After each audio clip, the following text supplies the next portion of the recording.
Hello, hello, hello, and welcome to the 13th episode of Mixed Media Reviews Season 3. My name is Kelsey, and today I'm going to be talking about a book. This week's book is A Court of Thorns and Roses by Sarah J. Maas. That's right, I lied last week. Because between the time I recorded that episode and this one, I read the first two books of ACOTAR, and I really just want to dish. So let's dish. This series is all over Instagram and, well, just the internet, really, and I vowed to never read it. I heard it had two things that I really didn't have any interest in: poor writing and spice. However, sometimes you have a best friend who convinces you to do something you don't want to do, and unfortunately, that's what happened here. Or maybe fortunately. I don't know how to feel. I don't know what I feel. And I don't know whether or not I'll have a better understanding of how I feel by today's episode's end. I might be more confused. I'm probably going to be more confused, if we're being honest. And having already begun the third book, it's not helping. This episode is going to be chock full of spoilers for the first two books. I mean, just chock full of them. So don't listen unless you already know what's going to happen or you genuinely don't care. I know for sure that I had spoilers going into this, but that's okay. This episode's also going to be probably slightly unhinged, and by slightly, I mean very incredibly unhinged, as I just really pull back the mask of Kelsey and just let the thoughts of my brain spill out and enter into your ear holes. So yeah, look forward to that. What are these books even about? Well, they're about a lot of stuff, I guess. Let's get the summary for the first book, though. When 19-year-old huntress Feyre kills a wolf in the woods, a beast-like creature arrives to demand retribution for it. Dragged to a treacherous magical land she only knows about from legends, Feyre discovers that her captor is not an animal, but Tamlin, one of the lethal immortal fairies who once ruled their world. It's already... I can't stand her punctuation. I'm gonna get into it, but even just reading the summary, I'm already, struggling with the rhythm of the words, or whatever. So let's start again. So dragged to a treacherous magical land she only knows about from legends, Feyre discovers that her captor is not an animal, but Tamlin, one of the lethal immortal fairies who once ruled their world. As she dwells on his estate, her feelings for Tamlin transform from icy hostility into a fiery passion that burns through every lie and warning she's been told about the beautiful, dangerous world of the Fae. But an ancient, wicked shadow over the fairy lands is growing, and Feyre must find a way to stop it, or doom Tamlin and his world forever. And the second book is basically just a continuation of this plot. Okay, so remember when I said that this episode was going to be unhinged? Because I'm starting out with what I didn't like first. I just need to say it so we can have a real, honest discussion about this book. This book is written terribly. Yep, that's what we're starting out with. No hate to Sarah J. Maas. She's obviously found her niche and has done very well for herself. This is her, I think, second series. But I know she's currently writing her third series, so obviously she's seeing tons of success and she's doing well for herself. And of course, all of her books are endlessly pushed on the internets. She found the formula, which I'll talk about in a moment, so good for her. No ill feelings towards her as a person or even, as an author. She knows what she's doing and she's succeeding at it. But let's get right back into the writing. It's bad. Specifically, and this may sound crazy, and I already kind of mentioned it, but it's her punctuation. I hate it. I hate it so much. Writing can be crazy subjective, right? What makes something work for one person may not work for another. Some people may like a certain style while others don't. It just can be very subjective, right? But I feel like there are rules in writing. Things like, grammar and syntax, of course, but there's also rules to how you build part of a story, and how everything kind of can fit together. But of course, these rules can be broken, but I feel like you need to have a good, solid foundation in order to break those rules. You have to, know the purpose behind them in order to do something differently. Breaking them must be done intentionally in order to be done well.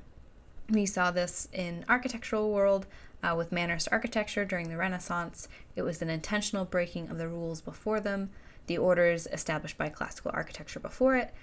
We saw entablatures broken, the delicate scroll on the Ionic column was pulled out and used as, an architectural element in its own right. But these buildings still worked because they purposely broke very specific rules. They still worked, aesthetically, even though they no longer followed the strict rules from classical architecture beforehand.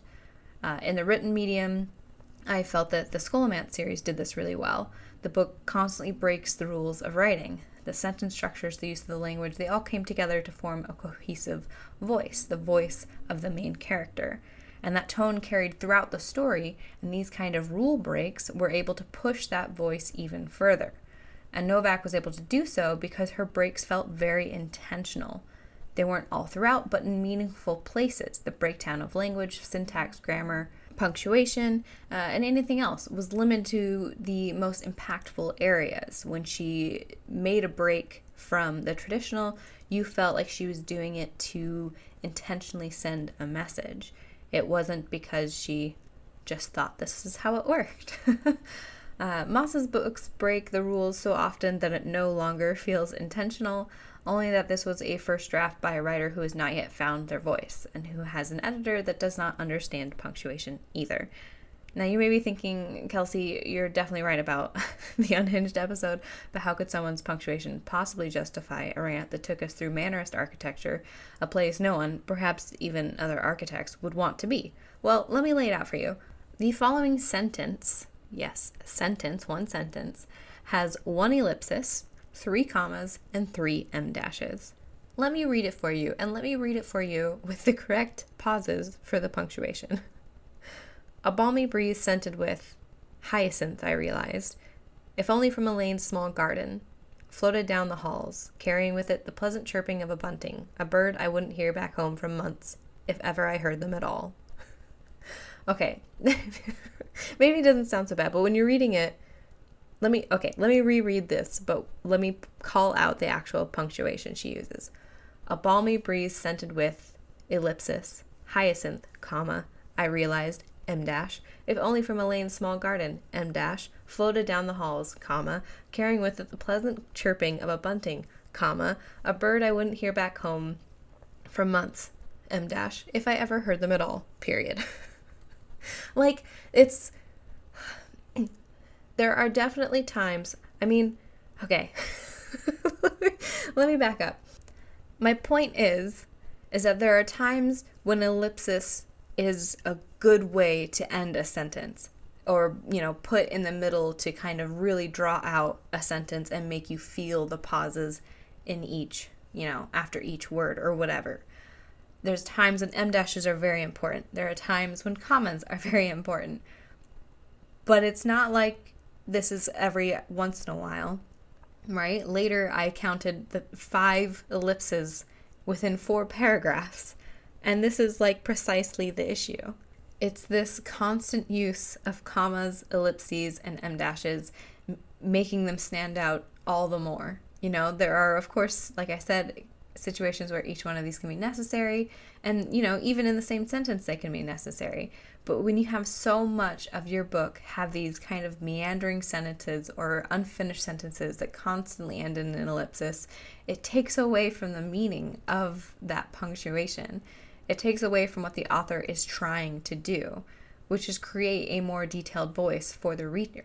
Right? This is why they add these kinds of pauses and these flourishes, is to really give an emphasis and a voice to our, narrator, or to the main character, or however the book's written.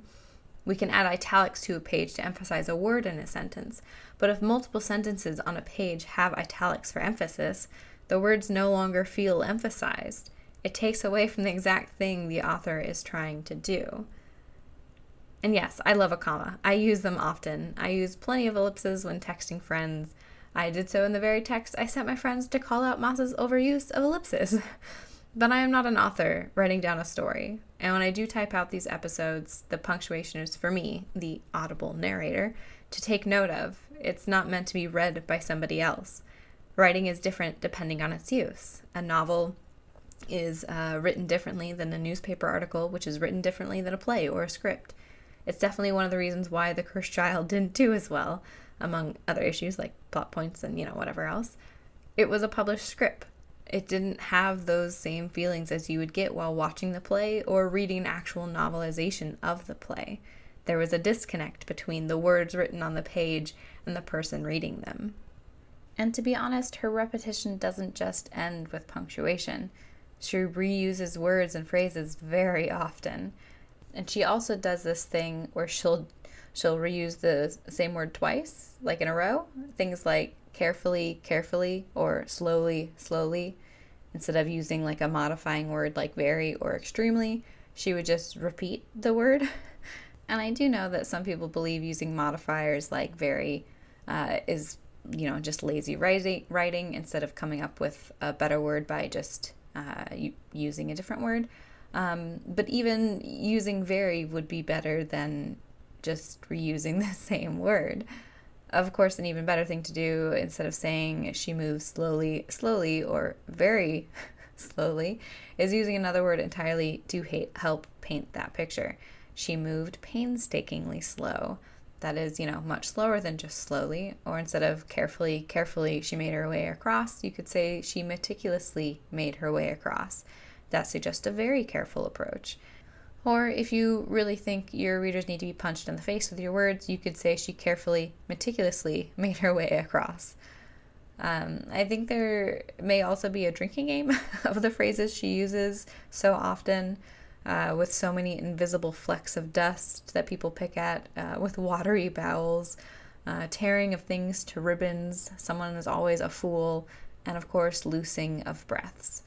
I'm sure there are more, but there's only so much I can write down while I read, while, still actually being able to read.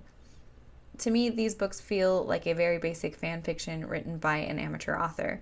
When you read fan fiction, you don't typically care too much about the writing, unless it's, super egregious, but you're mainly looking these kinds of stories up for the tropes, whether you want more of a specific relationship, or you want a scene to be done differently, or for a situation to arise for two characters to be in, like maybe an inn, whatever it may be. I know I recently looked at fan fiction for more Lockwood & Co. because I wanted more of Lockwood and Lucy, but I couldn't do it because the writing just didn't feel the same, and it kind of just made me sad. But I have read plenty of Doctor Who fan fiction that I was able to kind of rewrite in my head to make a little bit better at times, and had the things that I wanted, which was mainly stories about Rose and 10-2, the Metacrisis doctor. I just want to hear about their adventures. Anyway, the point is, ACOTAR feels like not particularly well-written fan fiction, and I do want to clarify, in case it hasn't been made clear, that I mean the literal words chosen and the punctuation isn't well done. The very structure of her writing, I suppose, is what I have a problem with. I'll talk about what I liked more later, but I just want to be clear here as well that I think the literal writing of the story is not great, and not that I think the story as a whole is not great, because it really hits those points we all want, right? It has the bits of being saved by a prince, of being special, having only one bend at an inn. Why do I keep bringing it up? The dark but good guy. It's got the good tropes that we want. It has what we're here for. So who cares if she's used the fifth ellipsis on one page, or that her punctuation choices aren't just used in specific areas, but for the general narration in every single character, because everybody talks the same. Because again, it's not. Every character speaks, in that same voice as the narration, because the punctuation never changes. It always chooses chaos. Like me today. Okay, so let's move on to some more specifics. Her name is Feyre, spelled F-E-Y-R-E, like fairy, but pronounced Feyre.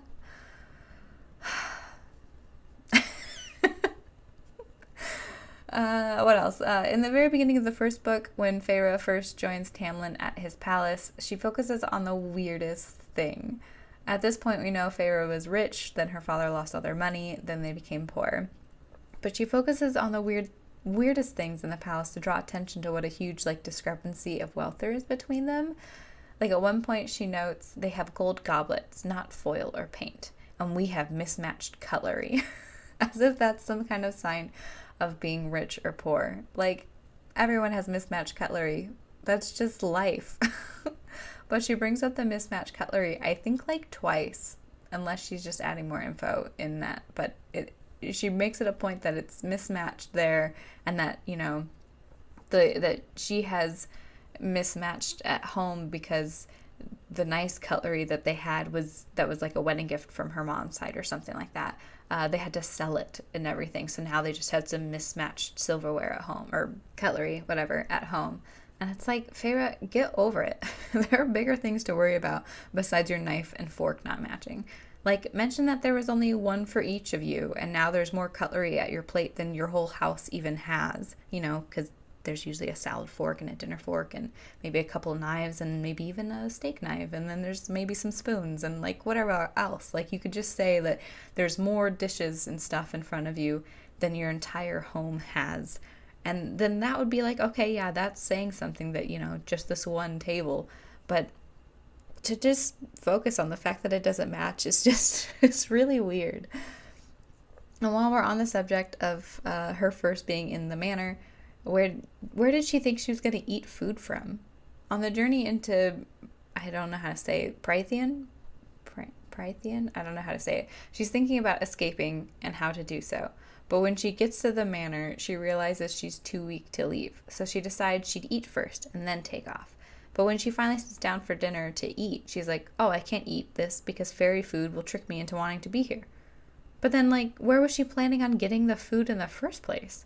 Did it only just then occur to her? Like, or is it just that the food served by them is the ones that will, like, trick her? Does she think that they are infusing that specific food with magic? Did she think that she could steal other food and then that wouldn't be laced with the magic? I was very confused because I don't remember hearing a clarification on that. What else? I mentioned some of the weird phrases she repeats, but there's also some other things she writes that are just freaking weird, man. I read these as ebooks. So on page 58 for me on the Kindle, there was this sentence that ended with, each movement smooth and lethal, a predator blooded with power. What? What does that even mean, to be blooded with something? I did end up Googling it, and like, blooded can mean, you know, of good pedigree about horses or cattle. The example is a blooded stallion. And of course you can be like warm-blooded or cold-blooded, but it's just a weird way to put something, and it really threw me off to be blooded with power. It's so weird, because she was talking about a person, not a horse. What else? I almost put this next part in the portion about the repetitiveness, but I think it deserves its own portion, and that's the whole males and females situation. Of course I'm going to bring it up, and of course I completely understand Moss's reluctancy to call a fairy a man or a woman, since they're not human, and man or woman, I guess, kind of implies humanness. But using male and female as nouns was so freaking cringy every time I heard it. Using them as adjectives is totally fine. You know, the male fairy, the female driver, you're describing the person with an adjective to describe them, just like you would to say if they had brown hair or blue eyes or whatever you're kind of saying. But as soon as you use it as a noun, it just gets freaking weird. The male looked at me, the female turned. It's weird, it's cringy, it's clinical, and it's awkward.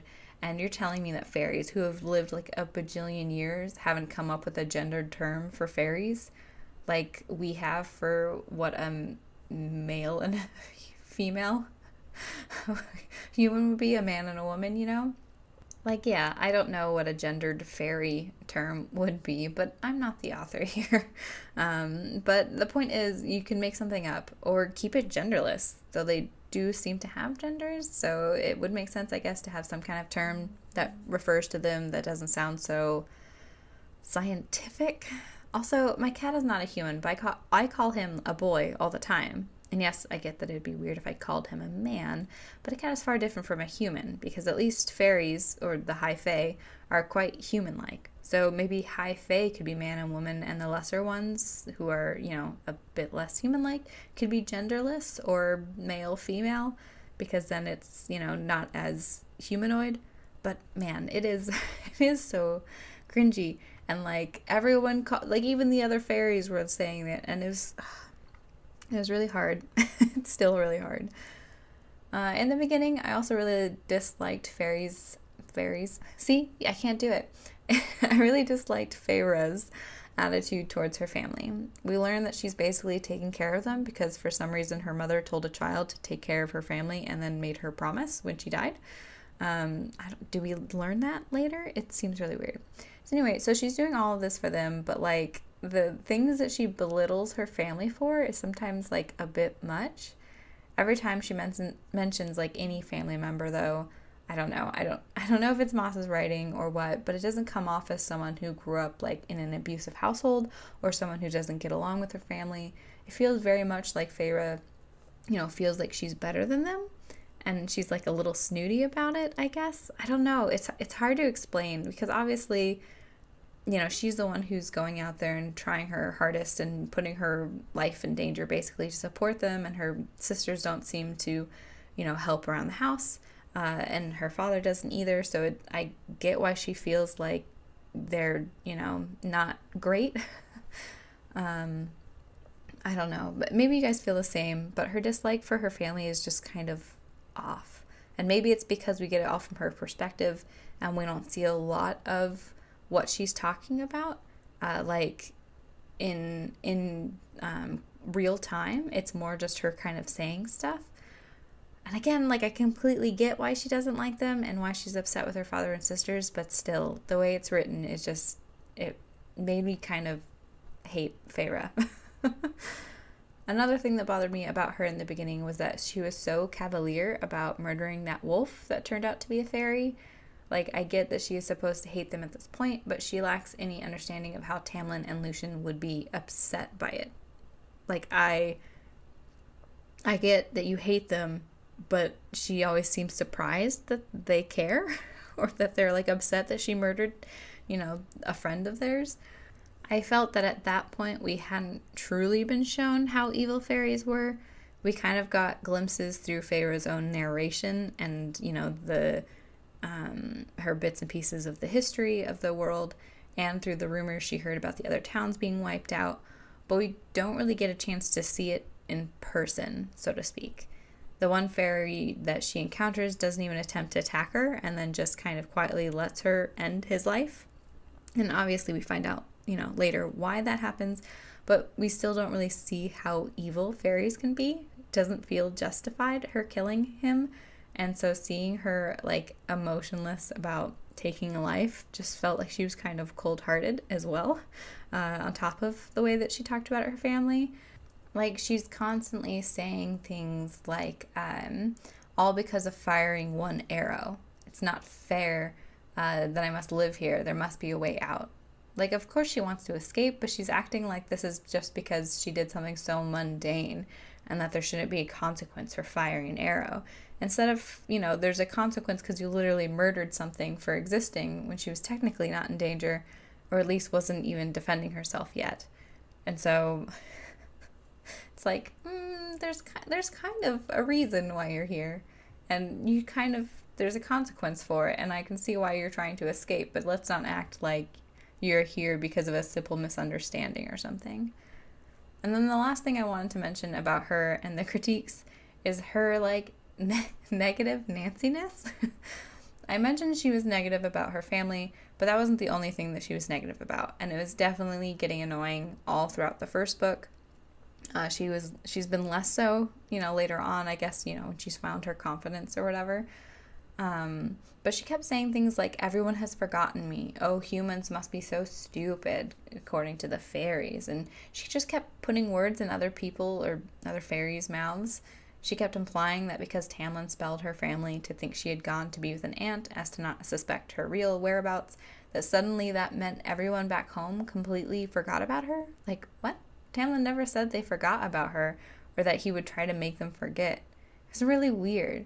But there were also plenty of other times where she would just kind of insist that Tamlin thought she was a fool, of course, a fool, or that all humans were dumb.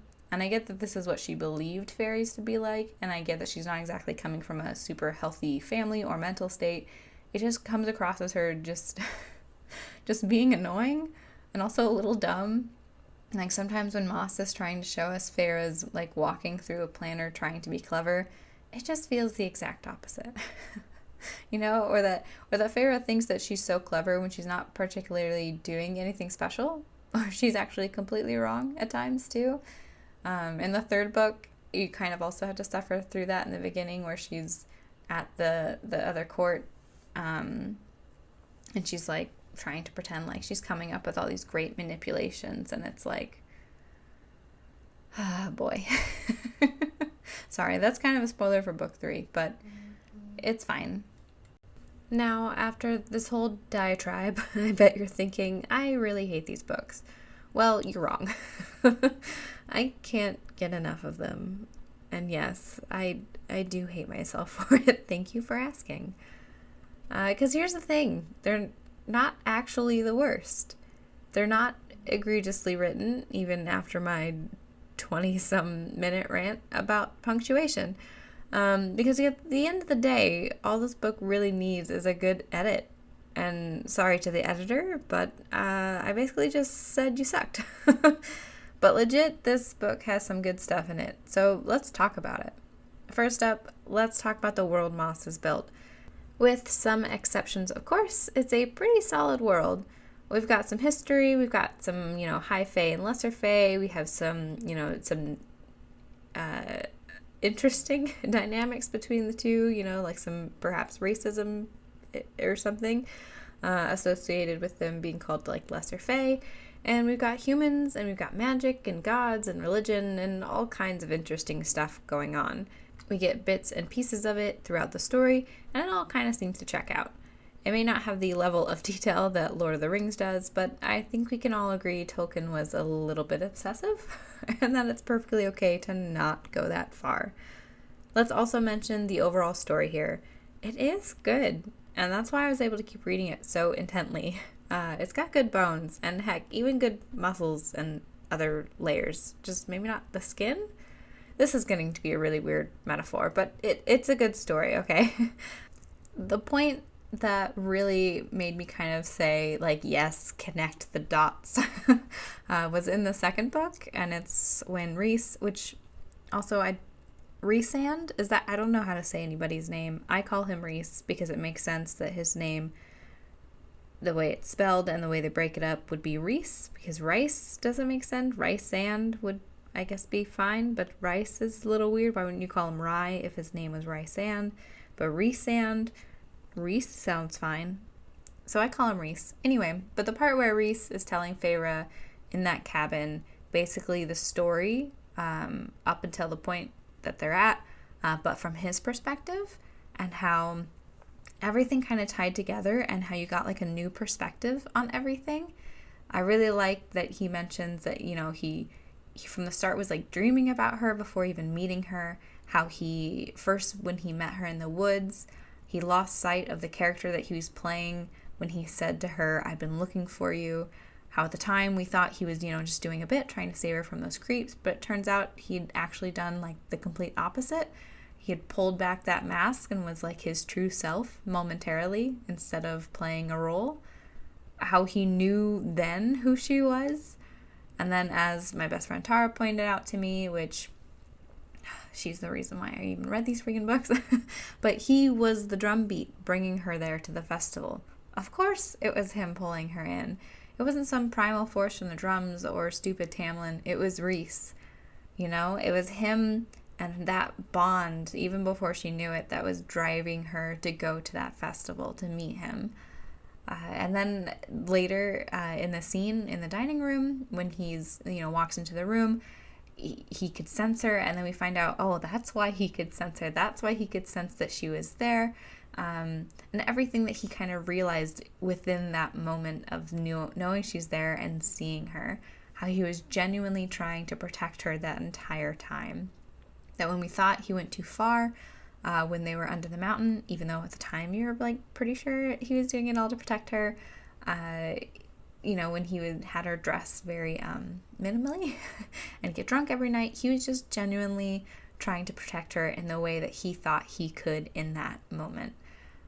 Protecting her from remembering by drinking and protecting his image by making it appear he wasn't holding any feelings towards her, trying to cover up the fact that he was like 99% sure that this girl was his mate. That if she knew, Amarantha knew, that this was his mate, that she would be used against him. So trying to make it seem like he was just toying with her, playing with her, and not that he was genuinely, attracted or, had feelings for her. There was no connection. He was just trying to protect her in a way that he felt made it look like he cared to mess with her, I guess, basically. That, later when he left her on that balcony, the way that it clicked, which I totally called after that scene, I texted my friend and was like, oh my God, are they mated? But, I mean, still great that, it finally came out much later. But yeah, like the whole him trying to stay away from her, even though he knew she was his mate thing, that he tried to let her be with Tamlin because he thought that actually made her happy.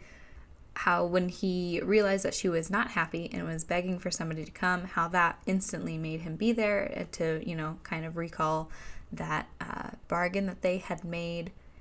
How he could feel that fear in her, and that from that point on he was keeping tabs on her just in case she needed help.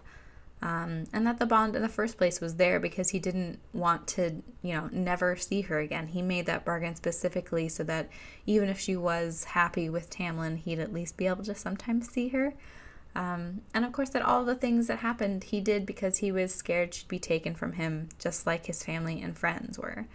And it was just so heartbreaking and perfect and wonderful that I was like, okay, I see you, Moss. I see you, ACOTAR fans. I definitely get it. I get the hype now. To a point. Anyway, so because the first book bored me a bit, Tamlin was so meh to me.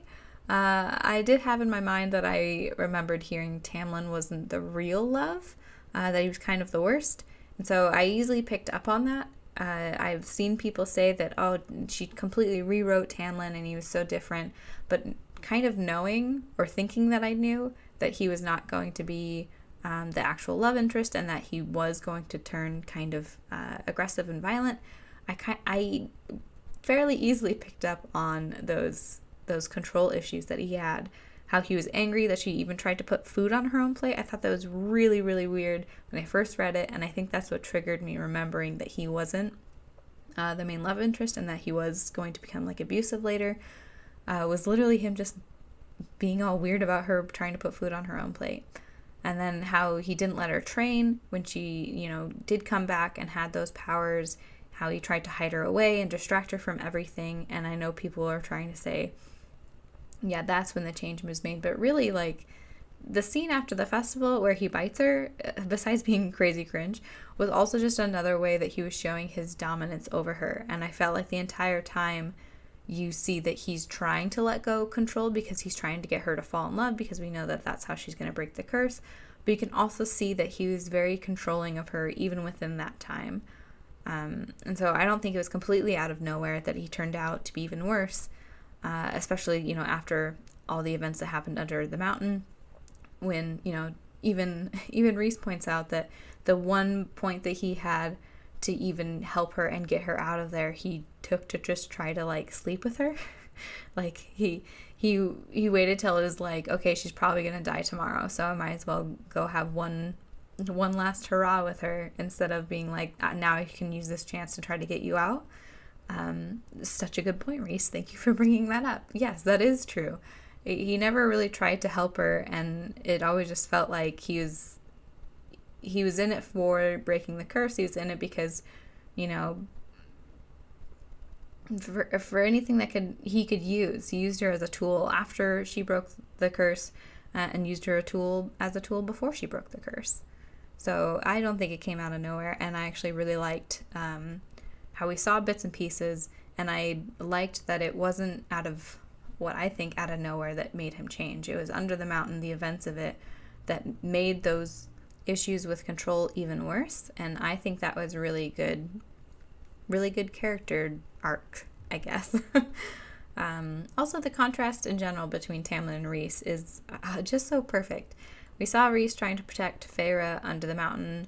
Like I said, he mentioned too that Tamlin didn't use his one chance to save her, protect her, or send her away, but instead just to try to get in her pants. But we saw Rhys many times do things that, may have seemed like he was trying to take away her autonomy, and perhaps he was with the drinking and the dresses, but he was also doing it to help her survive, to help her be able to break free, because that's, I think, really the difference between them. Rhys mainly let Feyre do what she wanted, besides like a few manipulations and things, but you saw that he was doing it because he believed in her. He believed that with a little bit of help, a little bit of guidance, she would be able to free them. Tamlin was much more manipulative, yes, of course, but he was also doing it for much different reasons. He wasn't doing it because he felt Feyre was this person who could accomplish a goal. He was doing it because he saw her as a tool to break the curse, or later, again, as the tool to be the hope for the kingdom. She was a pawn of his to play. Rhys understood her usefulness, of course, understands her power and her part to play, but still understands she's a person with her own will. You, of course, always want to protect the people that you love, but I think in the way that Rhys versus Tamlin tries to protect Feyre is exactly what their differences are. Tamlin tries to protect Feyre by leaving her out of everything, by trying to kind of lock her up, sometimes literally, in a room to protect her for safekeeping, even once she kind of gained a bit more power and strength. He still tried to keep her out of the loop. Yet, you see, when Rhys tries to protect her, yes, he may do some of the same kind of things on the surface, but at the same time, he still respects that she's a person. And you see that mostly after the fact, after Under the Mountain occurs, that he still lets her go into danger. He still lets her go make her own decisions and choices. He still involves her in what is going on. It's just that he, of course, would like to protect her, and of course will destroy anybody who touches her or does wrong by her. But he still lets her be her own person. And I think we can genuinely still be upset with Rhys for taking away her autonomy under the mountain, specifically with having her dress in a way that she would not choose to dress. That left her a little bit more vulnerable. And I could see for sure not forgiving him for that. But I could also see the fact that he's literally a persona of the most evil fairy basically in all of the land. So if he did not dress her up that way, then I definitely can understand his point of view that it was really the only way to hide not only that he was genuinely protecting her, instead of just, slightly kind of making sure that she survives just because he thought it was fun to toy with her, but so not only was he, covering up that he was trying to protect her in that way, but also he was trying to cover up the fact that they were mated, because he knew that would certainly make her a target. And so he couldn't show her any kind of, I guess, preference or special treatment, any kind of different way that he would be expected to be treating her. And so you can understand his motivations in that moment, even though I still don't entirely forgive him for it. However, that's still much, much different than Tamlin's explosion of power and hurting Feyre, and with his, constant control, and, he didn't even really care or notice when she was wasting away to nothing because she didn't have a will to live, and he didn't really care because as long as she was fulfilling that role of being, the curse breaker, that piece of hope, he didn't care how her quality of life was. Whereas Rhys still cared about her quality of life, and sent her, the beautiful violin playing, and would try to treat her wounds and try to kind of protect her in ways that would still fit his persona, but would also still, make her survive mentally the hardship of being under the mountain. I really liked that balance, all of the stuff between Rhys and Tamlin. Rhys is the freaking best. And if I could gush about him the entire episode, I really would. He's just great. I mean, again, of course, he has his flaws, and we're not really forgiving him for, treating Feyre like that under the mountain. but he's still a terrific character, and every single time we get a little bit more of his insight, we see just how wonderful of a partner he really is for Feyre. I also really enjoy the other characters. Cassian and Azriel are just freaking adorable, and I love them. Mor and Amren are great too. Her sisters even kind of started to grow on me just a little bit towards the end of book 2. Not a lot, but a little bit. We'll see how they fare in book 3. And, even the villains, Amarantha, the different Fae, although I genuinely love the Suriel, or however you say his name, that little weird creature thing, freaking fantastic character. The King of Hybern, all of those kind of villains, the characters from the past that we get glimpses of, like Rhys's family and Jurian and everybody else. I really liked that we get a little bit more as time goes on of, Rhys's family specifically. I'm hoping that continues as the books do. But yeah, all of these characters, all of these villains, the different types of Fae, I really like all of it. Honestly, Mass knows what she's doing. Moss? I don't even know how to say her name. No wonder I can't pronounce character names. Anyway, she really knows what she's doing. She gets the tropes that we want to see, that fan fiction kind of style of writing that I said earlier, to really pull us into the book. It really gets your hooks in there. Like I mentioned earlier, it wasn't really until Rhys started to get introduced that my interest was piqued in these books. I mean, she gets that bad boy type for sure. Also, let's talk about that real quick. It's the last thing I'm going to talk about today, but let's talk about the whole enemies to lovers thing for a moment. Moss does an excellent job at it. I think I've talked about this before in previous episodes, but enemies to lovers has become so popular and I think so twisted.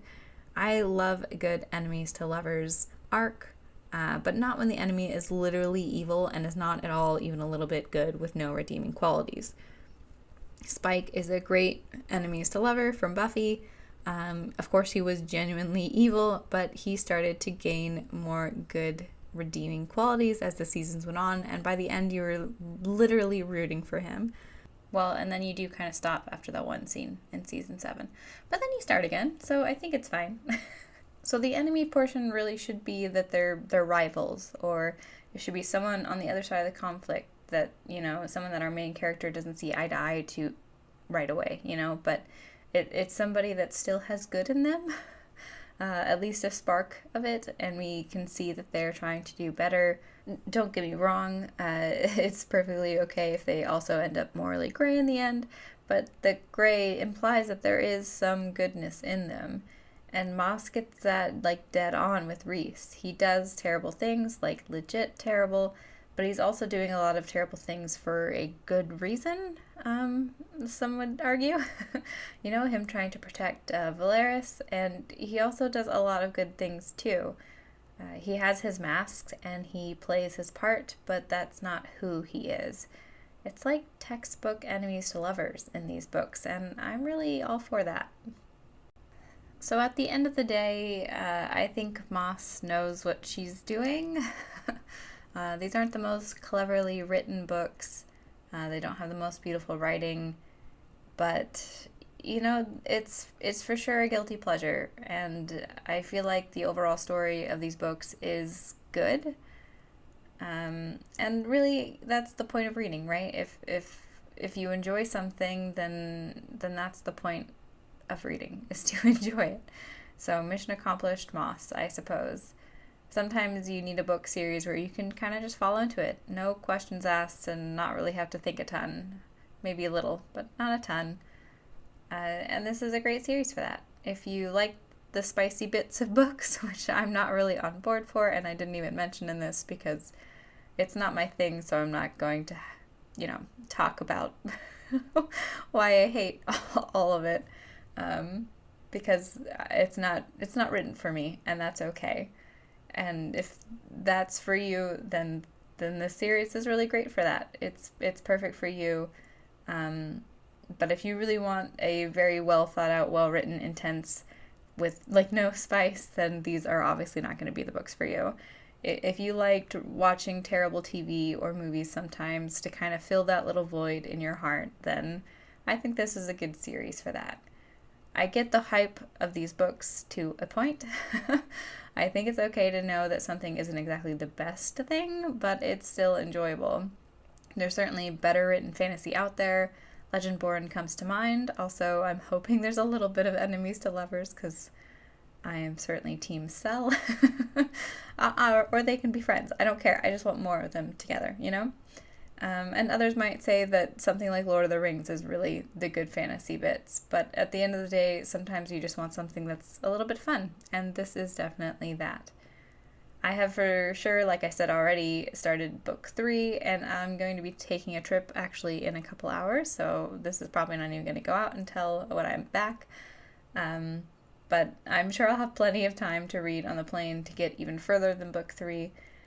I didn't want to, but I ended up buying books 2 through 5 because Libby had too long of a wait. Actually, book 2 just came on my my holds list today, and I was like, oh, I guess I don't need you anymore. I'm devouring these books, and I can't wait to finish them. And maybe I'll have more to say after that, but I think this episode's long enough that it can just count for the entire series. Unless I don't know. There you have it. Those are my thoughts on ACOTAR. The first 2 books, at least, and a little bit of the third by Sarah J. Maas. Thank you so much for joining me. You can find me on Instagram, Facebook, and Tumblr at Mixed Media Reviews Podcast. Please leave me a comment if you agreed, or if you disagree, or if you have more to add to this conversation, which I'm sure the internet does. You can also find me anywhere you find your podcast, probably.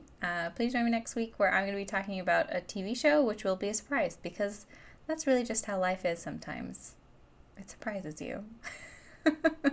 Have a wonderful rest of the day. Bye!